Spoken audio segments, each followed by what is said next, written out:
હાસોટમાં ભાઈ સામે ભાઈનો જંગ.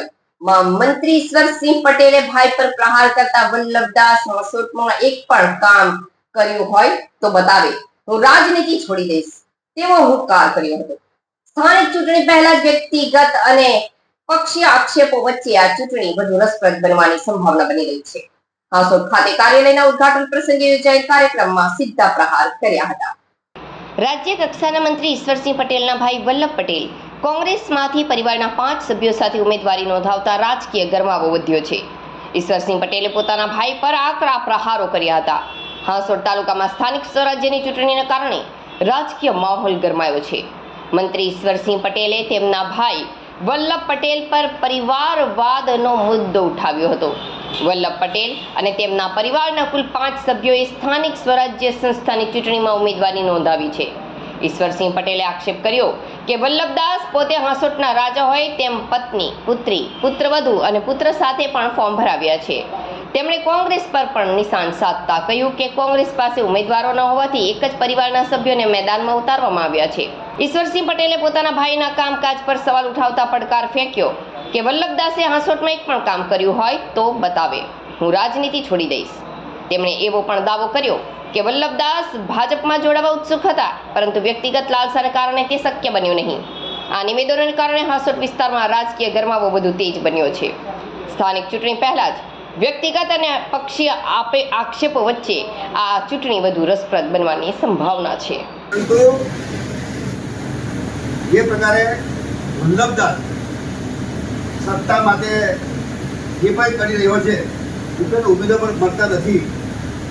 ઘરના 5 એ એની વાઈફ, એનો દીકરો, એના દીકરાની વહુ, એની દીકરી આ બધાની પાસેથી ફોર્મ ભરાવીને પોતે જાણે કે આખા હાથું તાલુકો ગદ્દે કરવા લાગી ગયો હોય.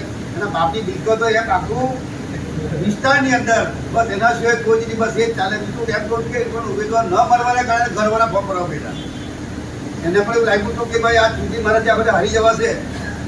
એ ભારતીય પાર્ટીમાં આવવા માટે તત્પર થયો હતો, પરંતુ એની લાલસા હતી એ ન થવાને કારણે એ આવતા રહી ગયો. મિત્રો આપ સૌને એટલા માટે કહેવું છું કે આપણે આપણા ગામમાં બધા મિત્રોને કહેવાનું કે તમને કોંગ્રેસમાં તમારી હાથે રહીને તો ભાજપમાં આવવા તૈયાર છે, તો તમને મૂકેલો નહીં હોય તમે પૂછવાનું પણ નથી. કહેજો ભાઈ બધાને.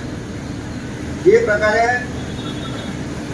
2000ની સાલની વાત કરું ત્યારે પણ વલ્લભદાસ પહેલો તાલુકા પંચાયતનો પ્રમુખ હતો.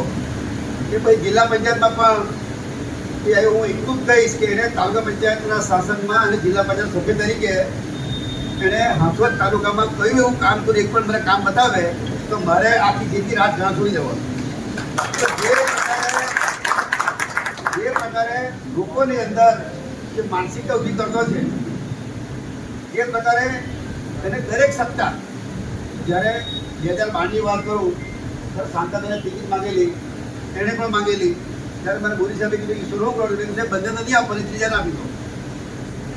ત્યારે મેં એમ કીધેલું કે ભાઈ તારો ભાઈ જ્યારે મંત્રી હોય તો ત્યારે જિલ્લા પંચાયતનું કામ જ નહીં હોય.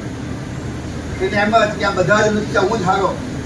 મિત્રો આની જે માનસિકતા છે, માનસિકતા ક્યારે પણ લોકોને વધારે ત્યાંની માનસિકતા છે. જોતા હતા કે હિન્દુત્વ તરીકેની વાતો કરતો હતો, કોંગ્રેસમાં ઘૂસી ગયો છે, એનો કેટલો ભરોસો થઈ શકે. જે કોમી તોફાન છે હાસોટની અંદર, એની અંદર પણ જે પુરાવા જે હતા, જે લોકો અહીંયા સ્ટેટમેન્ટ આપેલા હતા એને પણ ફેરવવાના પ્રયત્નો એણે કર્યા હતા અને ધાક ધમકી પણ મિત્રો આપી હતી. પરંતુ વધુના જતાં આ વિસ્તારની અંદર છેલ્લા 22-23 વર્ષથી આ ધારાસભ્ય તરીકે આપ સૌના સાથ સહકારથી જંગી બહુમતીથી આપણે જીત્યા છે અને તાલુકા પંચાયત પણ જંગી બહુમતીની જીતી છે. એક સીટ આપણે જીતવાના જેમાં કોઈ સંકલ્પ સ્થાન નથી. મિત્રો જે નવા છોકરાઓ છે એ લોકોને એટલું જ કહેવાય કે છેલ્લા 25 વર્ષની અંદર જે ભારતીય જનતા પાર્ટીની અંદર જે કામો થયા છે